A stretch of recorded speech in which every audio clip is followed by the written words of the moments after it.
এই আদালতও অনেক আসামির সাজা কমিয়ে দিতে পারে। আর যিনি রাষ্ট্রপ্রধান তিনি মওকুফও করতে পারেন, টোটালি মওকুফ করতে পারেন, তার সেই এখতিয়ার আছে।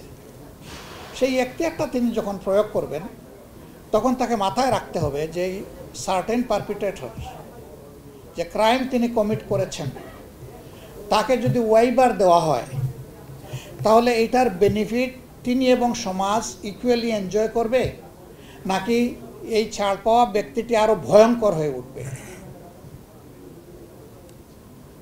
কিন্তু দুঃখজনকভাবে সত্য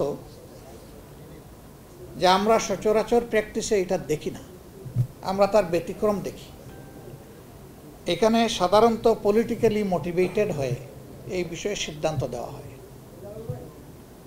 ইয়েস, দুনিয়া আপনি পারবেন, কিন্তু আখেরাতে আপনি নিজেকে জাস্টিফাই করতে পারবেন না, সেই দিন আপনি আটকা পড়ে যাবেন।